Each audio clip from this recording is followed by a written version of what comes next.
দুই বন্ধু রাহাত আর সুমন, তারা থাকে শিবপুর নামে ছোট্ট একটা গ্রামে। দুইজনে খুব সাহসী আর কৌতূহলী।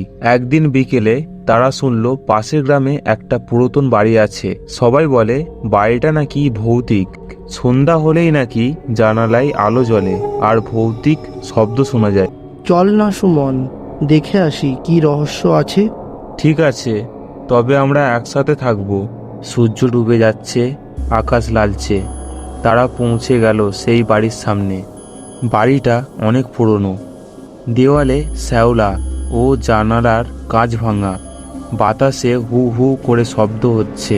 হঠাৎ দরজা নিজে নিজেই কির শব্দ করে খুলে গেল। সুমন চুপচাপ বলল, এটা কি বাতাসের জন্য?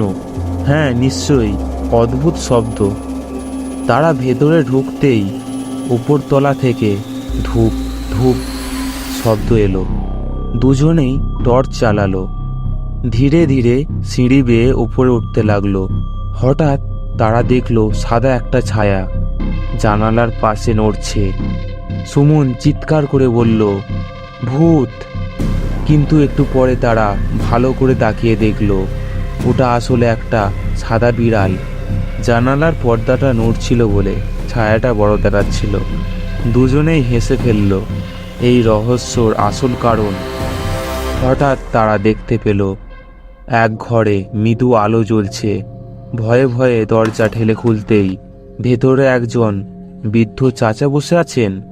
চাচা হাসলেন। ভয় পেয়েছো নাকি? রাহাত বলল, চাচা, সবাই তো বলে এই বাড়ি ভৌতিক। চাচা বললেন, না রে বাবা, আমি এই বাড়ির দেখাশোনা করি। দরজা জানালা নড়ে, শব্দ হয়, আর মাঝে মাঝে বিড়াল ঢুকে পড়ে। দুইজন বন্ধু একে অন্যের দিকে তাকিয়ে লজ্জা পেল। শিক্ষণীয় কথা। বাড়ি থেকে বের হয়ে সুমন বলল, আমরা না দেখে শুধু শুনেই ভয় পেয়েছিলাম। রাহাত বলল, হ্যাঁ, অনেক সময় রহস্যের পেছনে সহজ কারণ থাকে। তারা হাসতে হাসতে বাড়ি ফিরে গেল। বন্ধুরা, তোমরা কি কখনো এমন কিছু দেখে ভয় পেয়েছো যা পরে আসলে ভয়ের ছিল না? তাহলে কমেন্টে জানাও। আর এমন মজার গল্প পেতে লাইক আর সাবস্ক্রাইব করতে ভুলবে না।